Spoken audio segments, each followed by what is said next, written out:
മുണ്ടക്കൈ ചൂരൽമല ഭവന നിർമ്മാണ തട്ടിപ്പിൽ കോൺഗ്രസ് നേതൃത്വം ഒളിച്ചുകളി അവസാനിപ്പിക്കണം. കോൺഗ്രസിൻ്റെ സ്ഥാപിത ദിനമായ ഡിസംബർ 28-ന് വീട് നിർമ്മാണം ആരംഭിക്കുമെന്ന് പറഞ്ഞു. അത് കഴിഞ്ഞപ്പോൾ പറഞ്ഞു ജനുവരി 10-ന് എന്നൊരു പുതിയ ഡേറ്റ് പറഞ്ഞു. ഇന്നിപ്പോൾ ജനുവരി 13 ഈ വീട് നിർമ്മാണത്തിൻ്റെ പേരിൽ ഒരു ആപ്പ് ഉണ്ടാക്കിയിട്ട് ഉൾപ്പെടെ വൻതോതിൽ പണപ്പിരിവ് നടത്തിയിട്ടുണ്ട്. ആ പണപ്പിരിവിൻ്റെ കണക്കുകൾ വെളിപ്പെടുത്തണം. ആ പണം എന്തു ചെയ്തു എന്ന കാര്യം കോൺഗ്രസ് നേതൃത്വം മറുപടി പറഞ്ഞേ തീരൂ. ആ പണം ഉപയോഗിച്ചുകൊണ്ടാണോ ലക്ഷ്യ ക്യാമ്പ് വയനാട്ടിൽ നടത്തിയത്? ആ പണം എന്താണ് ചെയ്തത്? മുണ്ടക്കൈ ചൂരൽമല ദുരന്തബാധിതരെ വഞ്ചിച്ച് നടത്തിയ വലിയ തട്ടിപ്പ്, അതിൽ നിന്ന് ശ്രദ്ധ തിരിച്ചുവിടാനാണ് കോൺഗ്രസ് നേതൃത്വം ഇപ്പോൾ ശ്രമിച്ചുകൊണ്ടിരിക്കുന്നത്. പ്രതിപക്ഷ നേതാവ് ആ പ്രശ്നത്തിന് മറുപടി പറയാതെ ഒഴിഞ്ഞു മാറുകയാണ്. കൊടിയ വഞ്ചനയാണ് കോൺഗ്രസ് നേതൃത്വം ചെയ്തിട്ടുള്ളത്. ഇപ്പോൾ മുട്ടാപ്പൊക്ക് ന്യായങ്ങളാണ് പ്രതിപക്ഷ നേതാവ് പറയുന്നത്. കർണാടക ഗവൺമെൻറ് 10 കോടി കൊടുത്തില്ലേ, അത് കോൺഗ്രസിൻ്റെ കണക്കിലെഴുതാനാണ് പറയുന്നത്. തമിഴ്നാട് ഗവൺമെൻറ് 5 കോടി തന്നത് DMK-യുടേതായിട്ടാണോ കണക്കാക്കുന്നത്? ഹിമാചൽ പ്രദേശിൽ പ്രകൃതി ദുരന്തം ഉണ്ടായപ്പോൾ കേരളത്തിലെ ഗവൺമെൻറ്, അന്ന് കോൺഗ്രസ് ഗവൺമെൻറ്റാണ് ഹിമാചലിൽ, LDF ഗവൺമെൻറ് ദുരിതാശ്വാസ നിധിയിലേക്ക് സഹായം നൽകിയിട്ടുണ്ട്. അത് CPM-ൻ്റെ കണക്കിലാണോ എഴുതിയത്? എന്ത് ന്യായമാണ് ഈ പറയുന്നത്? അതുകൊണ്ട് ഇതിൽ നിന്ന് രക്ഷപ്പെടാമെന്ന് കോൺഗ്രസ് നേതൃത്വം വിചാരിക്കേണ്ട. എത്ര ഒഴിഞ്ഞു മാറിയാലും മുണ്ടക്കൈ ചൂരൽമല ഭവന നിർമ്മാണ തട്ടിപ്പ് കോൺഗ്രസിനെ വിടാതെ പിടികൂടുക തന്നെ ചെയ്യും. അതിന് കണക്ക് പറഞ്ഞേ മതിയാവൂ. രക്ഷപ്പെടാം, ഒഴിഞ്ഞു മാറാം എന്ന് വിചാരിക്കേണ്ട. ഇതിന് എണ്ണി കോൺഗ്രസ് നേതൃത്വം കണക്ക് പറയേണ്ടി വരും. അത്ര വലിയൊരു തട്ടിപ്പാണ് ഇതിൻ്റെ പേരിൽ പണം പിരിച്ച് വീട് കൊടുക്കാതെ നടത്തിയിട്ടുള്ളത്. എത്ര തീയതിയായി മാറ്റിപ്പറയുന്നു?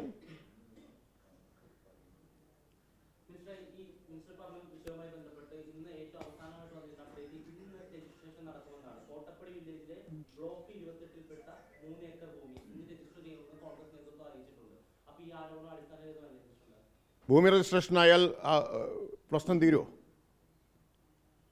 പ്രശ്നം തീരൂ. വീടെവിടെയെന്നാണ് ചോദ്യം. നേരത്തെ പ്രതിപക്ഷ നേതാവിൻ്റെ കണക്കവിടെ നിൽപ്പുണ്ടല്ലോ. 30 സെക്കൻഡ് കൊണ്ടല്ലേ 300 വീടിൻ്റെ കണക്ക് അദ്ദേഹം അങ്ങ് പറഞ്ഞ് കൈയൊഴിഞ്ഞത്. കർണാടക ഗവൺമെൻറ് 10 വീട് കൊടുത്തില്ലേ, അല്ല 10 കോടി കൊടുത്തില്ലേ, അത് കോൺഗ്രസിൻ്റെ കണക്കിലെഴുതാനാണ് പറഞ്ഞത്. കോൺഗ്രസ് നേതൃത്വം ചെയ്യേണ്ടത് എന്താ? പിരിച്ച പണം എത്ര, ആ പണത്തിൽ എന്ത് ചെയ്തു? അതുകൊണ്ട് ഭൂമി വാങ്ങിയാലാവില്ലല്ലോ, വീടുണ്ടാക്കണ്ടേ? അതിനുള്ള മറുപടിയാണ് പറയേണ്ടത്. പിരിച്ച പണത്തിൻ്റെ കണക്കെന്താ പറയാത്തത്?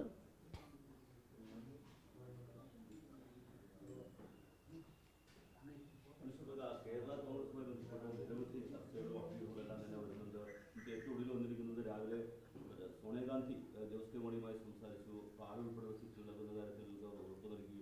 മാത്രമല്ല കേരള കോൺഗ്രസ് എമ്മിൽ ഇത് സംബന്ധിച്ച് ഒരു ഡിവിഷനുണ്ട്. ഇന്നിപ്പോൾ രാവിലെ പ്രമോദ് നാരായണനും റോഷൻസും 2 FB പോസ്റ്റ് ഇട്ടിട്ടുണ്ട്. തുടരുമെന്ന് പറഞ്ഞുകൊണ്ട് CM-ന്റെ ചിത്രം ഉൾപ്പെടെ വെച്ചുകൊണ്ട്. പക്ഷെ മറ്റു വേറെ ആരും ഈ അത്തരം അഭ്യർത്ഥന ഇപ്പോൾ പ്രതികരിച്ചിട്ടില്ല. അങ്ങനെ വലിയ ചർച്ചകൾ നടക്കുന്നുണ്ട്. എന്താണ് മിനിസ്റ്റർ പ്രതികരണം?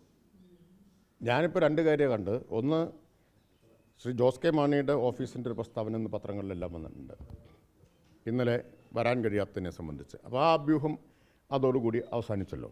പിന്നെ ഇപ്പോൾ കണ്ടത് ബഹുമാന്യനായ മന്ത്രി ശ്രീ റോഷി അഗസ്റ്റിൻ നടത്തിയ പ്രതികരണമാണ്. അദ്ദേഹം വ്യക്തമാക്കിയിട്ടുണ്ട്, പാർട്ടി ചെയർമാൻ പാർട്ടി നിലപാട് വ്യക്തമാക്കിയിട്ടുണ്ടെന്നും ബാക്കിയെല്ലാം അഭ്യൂഹങ്ങളാണെന്നും.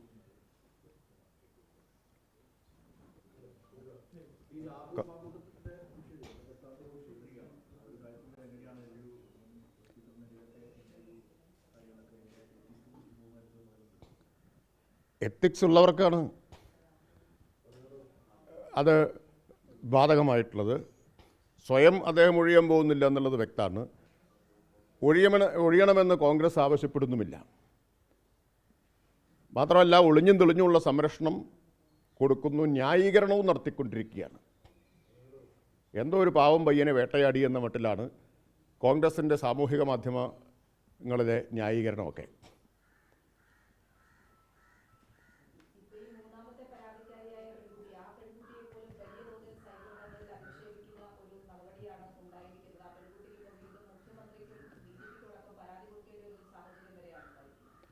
സൈബർ അധിക്ഷേപം ഓരോ അതിജീവിത രംഗത്ത് വരുമ്പോഴും നടത്തുന്നത് ഇനിയുള്ള ആളുകൾ വരാതിരിക്കാനാണ്. ഇനിയുള്ള ആളുകൾ വരുന്നത് തടയാൻ വേണ്ടിയിട്ടാണ് ഇത് നടത്തുന്നത്. പക്ഷെ അതുകൊണ്ടൊന്നും ആളുകൾ വരാതിരിക്കുന്നില്ല എന്നുള്ളത് മനസ്സിലായല്ലോ. ഇപ്പോൾ ആളുകൾ ഒന്നിനു പുറകെ ഒന്നായി വന്നുകൊണ്ടിരിക്കുകയല്ലേ. ഈ അയോഗ്യത നീക്കം എന്തെങ്കിലും ഇടതുകൊണ്ട് ഭാഗത്ത് ഇനിഷ്യേറ്റ് ചെയ്യുന്നുണ്ടോ, അല്ലെങ്കിൽ എങ്ങനെയാണ് അതിൻ്റെ ഒരു? അല്ലാതെ ഇടത് മുന്നണിയല്ലല്ലോ അത്തരം കാര്യങ്ങൾ. സ്പീക്കറല്ലേ, ബഹുമാനപ്പെട്ട സ്പീക്കർ നിങ്ങളോട് പറഞ്ഞതായിട്ടാണ് ഞാൻ അറിഞ്ഞത് അതിൻ്റെ നിയമവശം പരിശോധിക്കുന്നു എന്നുള്ളത്. അതൊക്കെ സ്പീക്കറുടെ അധികാരപരിധി വരുന്ന കാര്യങ്ങളാണ്.